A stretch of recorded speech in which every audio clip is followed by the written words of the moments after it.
Hello, everyone, and welcome to the Football Queensland edition of the Village Law SEQFC preview show. My name is Darren Lutton. I have currently just two guests at the moment, one from the men's side, one from the women's. We've got Daniel Pennisi, who's the head coach at Mitchelton FC. G'day, Daniel. Nazar, how are you? Good, mate. Good. And we've got Hano. Hano's back. Now, Hano was the Brisbane City coach, but now he's the assistant at Peninsula Power. G'day, Hano. G'day, mate. How are you? Dan, how are you? Very well. Good, Hano. Good to see you, bud. Same with you, man. Bit of a Mitchelton reunion going on here with these two. Mitchelton City connection. Oh, shit. Yeah. Crazy stuff. All right, now let's get into the NPL. And a few matches on the weekend. If I can get these results up. We've got to start. Brisbane Strikers 3, Gold Coast Knights 3.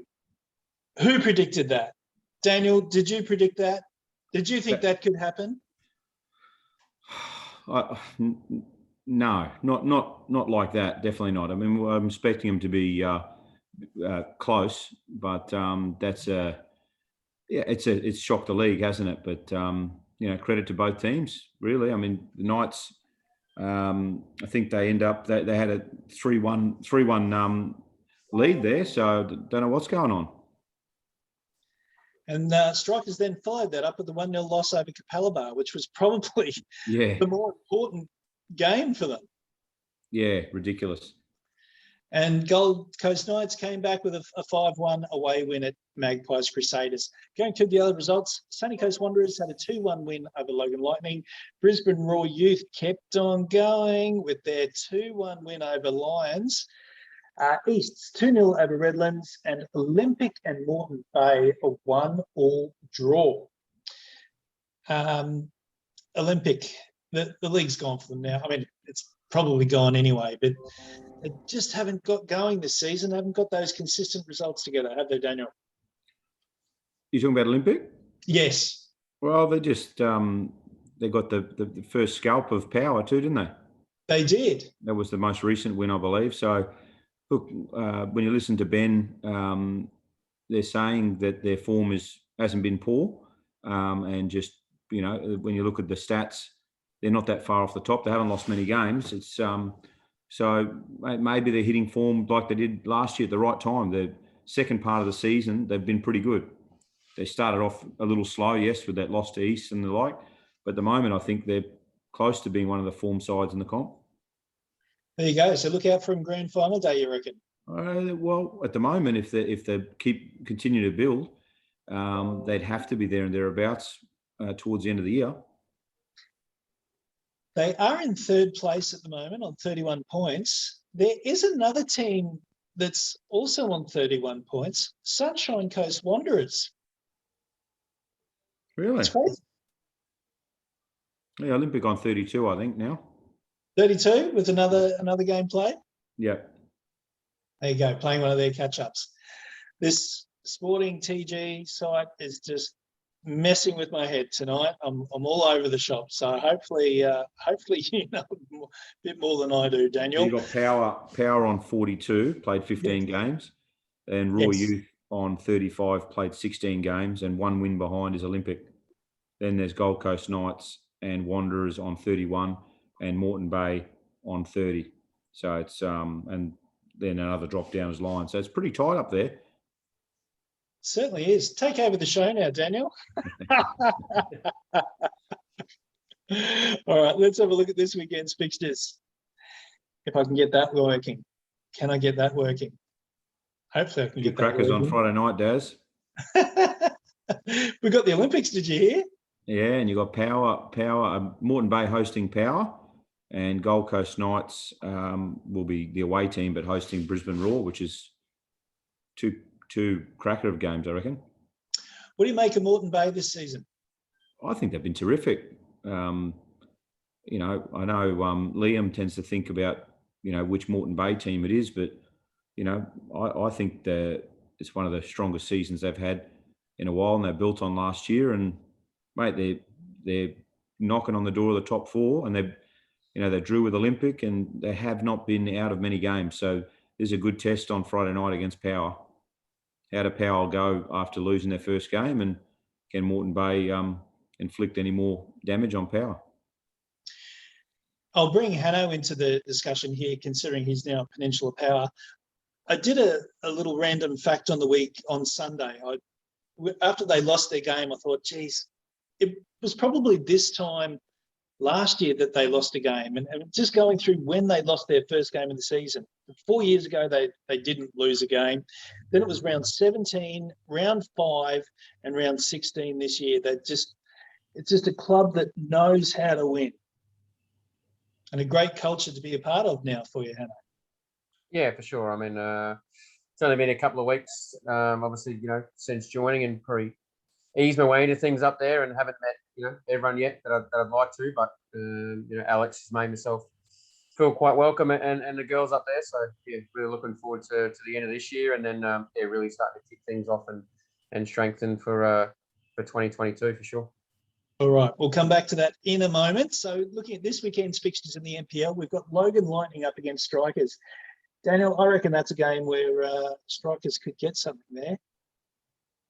Sure. Well, I'm we gonna wouldn't have call said it. that against Knights, but Logan are missing. With Capello had moved to centre back, and they looked a solid outfit, and he's injured himself, poor bugger. So they are a little bit shaky defensively without Capello there. So Strikers might be able to exploit it. Hopefully the Mitchie expats of Jafari and Hernando might be able to get on the score sheet again and cause an upset.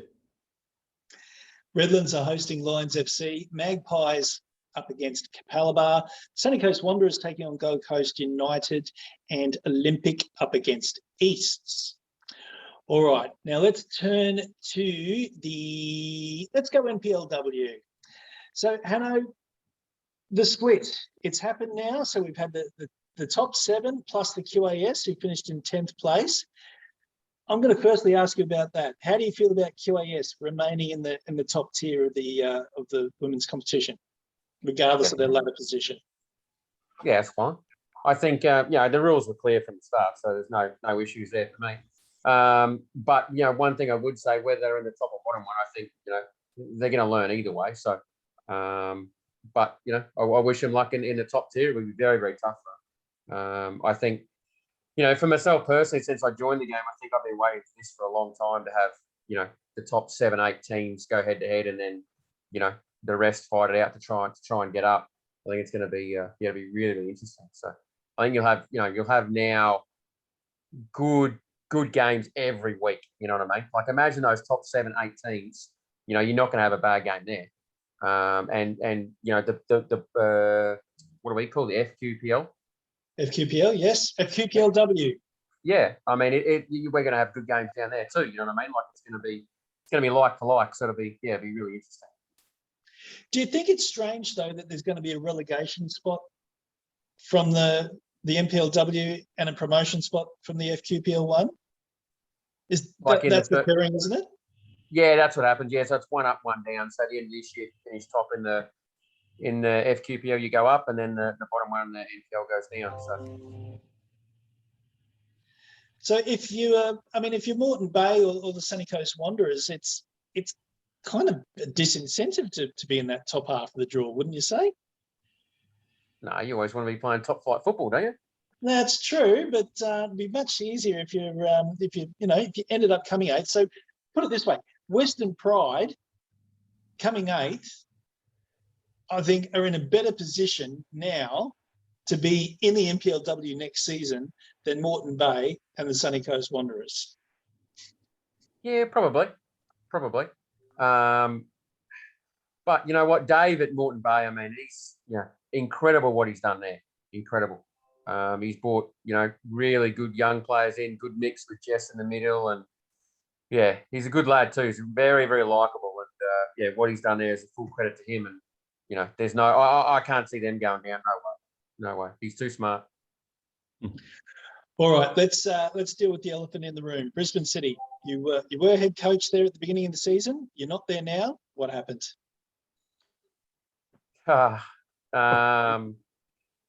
Look, I mean, results keep your job, I guess, and won our first 5, and then lost our next 5 and then went to Toowoomba and drew 1 all. And yeah, here's what it is. Walked in the office Tuesday and didn't have a job. So, as hard as it is and as disappointed, as I was, that's, unfortunately, like Dan texted me and rang me and went a good chat. Unfortunately, you need to move forward, and that's the nature of the game, innit? The door's always open for you to walk in, and it's always probably wider to walk out. So, unfortunately, that's just the way it goes. And yeah, everyone's got their different opinions, but it took me a little while to get my head around it. But I think slowly starting to move forward now and paddle forward now, and yeah, getting back to myself again. So, You think City set unrealistic expectations of you? Look, winning the first 5 games, and I said this to everyone. If any coach walked in there and said you'd win your first 5 games with a brand new team, every single person would take it, right? And then, I guess in my mind, I knew eventually that we're going to lose soon. We're going to lose soon, and obviously I didn't expect maybe 5 in a row. We had bad injuries, we had the captain out, but everyone's in the same boat. Everyone gets injuries and et cetera, et cetera. So yeah, I mean, first year in, I'd probably say so. Yeah, for sure. Yeah. All right. Let's talk about the future. You're here there at Peninsula Power as the assistant coach. Yep. Tell us about Alex Smith. How's the initial reactions and interactions been with him? Yeah, he's good. He's a good guy. I mean, Alex, once he heard, he got in contact with me straight away, and I obviously wasn't ready to talk to anyone then, and he was really good. He, on past experiences, he brought me in and we copied, and he was kind of the person, other than my family and some close friends that really, really had my back, and yeah, we get along well. We get along well. So he, he's very, very honest and said, if you don't want to come this year, I've got no issues. If you don't want to help, I've got no issues. When you're ready, I'd like to work with you. So that meant a lot to me. So that's great. That's what you want to hear, isn't it? Yeah. It wasn't ever forced in anything or anything like that, and there was no desperation or anything for him. Even though the results at Pair I've been getting, there was no begging or anything like that. It was it's just, if you want to be here, be here. If not, then I'll talk to you in the year, and we'll move forward from there. It's been fortunate for the club in that the transfer window's been open and you've been able to bring in a few players. Yeah, definitely. Very, very fortunate that we picked up 5 players in that transfer window. I think I was on the phone probably 23 hours out of 24 for quite a few days. But that's football, and I got to commend a lot of girls out there that we targeted who were struggling with a few of the teams and who were down in the FQPL division, and they didn't decide to leave because they wanted to be there for the coach and for the girls, and that's very admirable on their behalf as well. The ones we did pick up either weren't at clubs or unfortunately weren't happy, and it was to our advantage. So I think at the time of the season, if you had told me there was a transfer window right at the start of the season, I would have said that is the most ridiculous window I've ever seen, especially right before the split.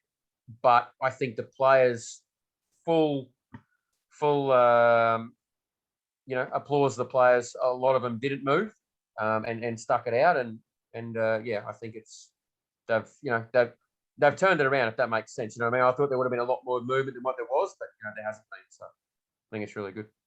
All right. And just confirming, you're not sure if you keep your points or whether it all gets reset, are you? Yeah, I'm not 100% sure on that. I'm not 100% sure. I mean, I'm guessing the points stay the same, but then there's a lot of people saying they go back to 0. So it would be interesting to find out. But yeah, it's probably one thing that you would expect me to know. But we've been working pretty hard and not even worried about that, to be honest. So whatever happens, happens. So. I'm pretty sure they do remain the same. Yeah, which is obviously Lions wouldn't be too happy otherwise. Yeah. Exactly. Yeah. All right. So let's have a look at this weekend's fixtures in the NPL Women's. We've got Gold Coast United up against Moreton Bay, Lions taking on QAS, Capalaba hosting Sunshine Coast Wanderers, South United against Eastern Suburbs. In the FQPLW, we've got the Gap against Brisbane City, Olympic taking on Logan Lightning. We've got a trip up the range to take on Southwest Queensland Thunder, Hano, and Virginia taking on Western Pride, and Mitchelton FC with the bye. Actually, Daniel, I'll just get your take on Mitchelton's go on the NPLW this season. Look, we've got a sort of a 2 or 3 year plan, so we're looking to replicate the program from the men's side, I guess, and try and get stability. So you know, it's a very young side, and I think some of the signings recently during that window were young players again with an eye for next year. So if we go up now, fantastic. But if not, we definitely want to build a group of players over this season for next year and beyond. So we're comfortable with that. There's no pressure to get relegated when you're in the FQPL. So it's an opportunity to develop the girls and with Tony and just have some continuity. We haven't had that in any of our seasons with the women's program, but I understand now that we're picking up what we've got and moving forward and continuing that again next season, which is great. All right, let's switch now to your favourite competition, the FQPL 1. And you had a win over Western Pride on the weekend. Yeah, we did. Very, very important game. They were 6 points ahead of us. And so that bridges the gap between us and them, but more importantly, between us and a relegation spot, because that's what we've got our eye on, is making sure that we stay above that relegation zone.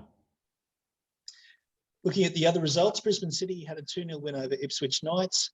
Holland Park 1-0 over South United. Rochdale Rovers 2-0 over the Thunder, and the Sunny Coast Fire 2-0 over Wynnum Wolves. Having a look at that ladder, Brisbane City on top by 5 points with 2 games in hand. Rochdale Rovers second on 34, Thunder on 27, and Western Pride in 4th place on 22. Daniel, you're in the relegation places at the beginning of the season. You're now 5th and 3 points off 4th.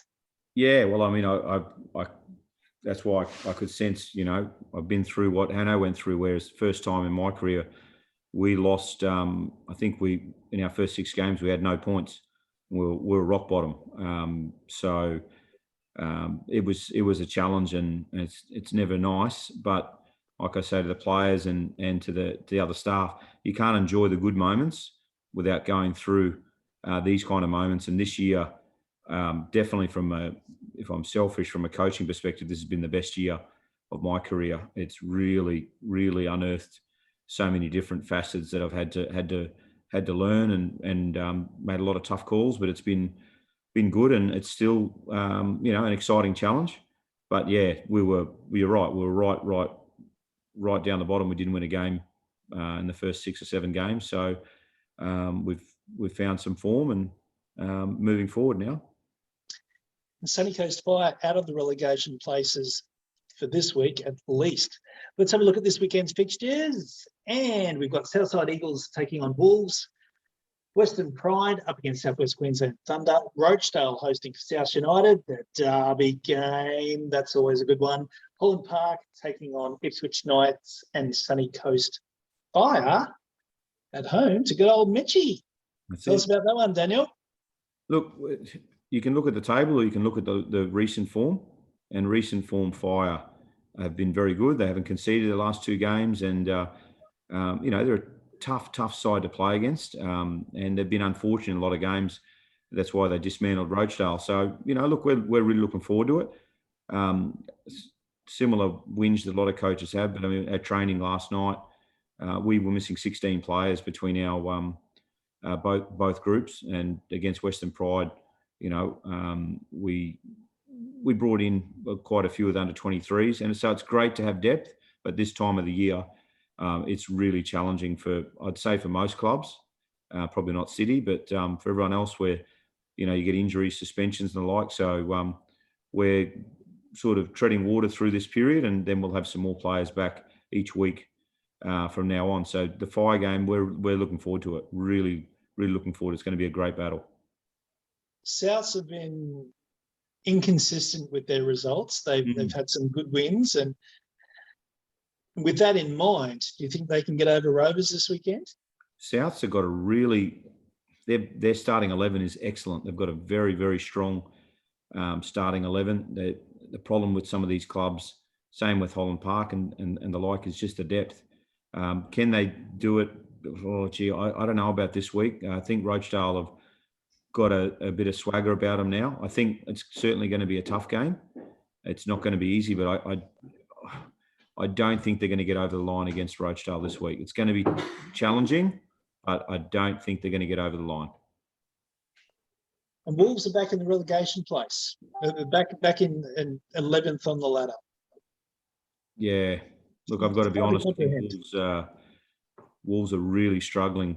Looking at some of their team lists, I could be wrong, but it looks like players are playing 23s and first. I think they're really, like I said, we were struggling for numbers. It looks like they're struggling for numbers, and they weren't really in the game against Fire. So I think it's going to be a tough fight for Wolves. Got to be honest. I think it's going to be really tough to get out of that zone.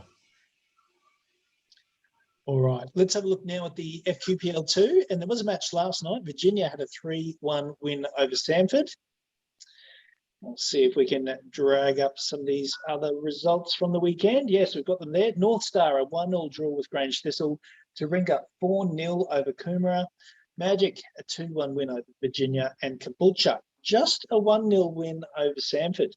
Looking at that ladder, Caboolture on top by 5 points over Taringa. Thistle in third, North Star rounding out the top 4. Daniel, do you keep an eye on the FQPL2? Yeah, definitely do. I mean, it's like we've said from the start, it's Caboolture's to lose. I can't see them being dismantled from first spot, but Grange were looking the most likely, and then they dropped points against Taringa, and then dropped points against North Star again. So it looks like Taringa are the next to play, and I think they might play each other pretty soon, Taringa and Caboolture. If Caboolture get over the line with that, I think they're home and hosed, which I think they pretty much are anyway. It's not quite this weekend. We've got Magic up against North Star, Virginia taking on Taringa, Sanford up against Coomera, and Caboolture hosting Grange Thistle. Hano, given your position in women's football, do you take any notice of the men these days? On the men's? Yeah, for sure. Yeah, definitely. Yeah, heaps of interest. Mainly probably the two top levels, like NPL and QPL. But yeah, definitely for sure. Okay. And what are your thoughts on the season so far? In the men's? Yeah. I don't know, like a little bit shocked with the NPL results. Like obviously, the Knights, the past couple of weeks, pretty impressed with the way strikers have turned it around. For them from the start of the season, obviously. I agree with what Dan said earlier about Olympic. Like you can never write them off, and just knocked off Power. So yeah, my prediction is they'll be their grand final day, Olympic. I'd like to see Olympic and Power go at it. I think that'd be a really good grand final for everyone to watch. But yeah. And your time at City, looking at that men's side, it was stacked with quality, wasn't it? What do you want to say, Dan? Are you talking to me? There was, mate. There was. We trained alternate nights to them, bar one night, so saw a little bit, and I did go down to a couple of men's sessions and help out and so forth. But yeah, they built something really good there to get back up into the NPL level. Who knows what will happen next year? Who knows? So will Matt Smith still be there? Don't know. We'll see what happens. Exactly. All right, we're a bit short on guests tonight. We've had a couple of no-shows, and Tony Jorkis, where are you, Tony? You've got two of your guys on the show tonight, and you're not here to give them the roasting that they deserve. What happened to Liam? Liam get a better offer too, did he? Liam had to work. Who do you think will win the NWPL? My opinion? Yeah. It's pretty hard to go past Lions this season, isn't it? Who will they play? Who will they play in the final? That's probably the question. Will it be Gold Coast United? Will it be Capalaba? Will it be Souths? To be honest, I haven't seen Souths this season, so I keep seeing their results and going how fantastic they are. Yeah. But look, I'll say Capalaba just simply due to the strength of the squad. You know, all those players that you brought to the club last season, Hano. Yeah. I mean, and they've added to that this year. Quote me, unquote me if I'm wrong. I believe, and I firmly believe, that they have the strongest team on paper in Queensland. Calabar. Yep, for sure. Yeah, I'd say on paper they do. Yep, Yeah, on definitely. paper. I'm only talking about on paper, but I reckon they do. They do. And I thought the other night, I didn't realise that game was at home for them in the cup when they played Lions. And I thought when I found out that Capalaba were at home, you know, I thought that they were going to, maybe cause an upset or a draw or something in that cup and possibly even get over the line. But I hear now they've got a couple of injuries, so that'll be a bit concerning if they do, for sure. Yep. And when Lions have a coach like Rob Askew, they'll always find a way, won't they? They will, mate. They will. Definitely. And the quality they got, for sure. But they're definitely beatable, and we proved that last year. But you know, it doesn't happen too often. But yeah, it's what makes football good, right? Exactly. Have you got the Matildas on in the background? Yeah, 0-0 after 20. All right, we might get and watch that game, hey? All right, legend. Thanks for having me on. I really appreciate it.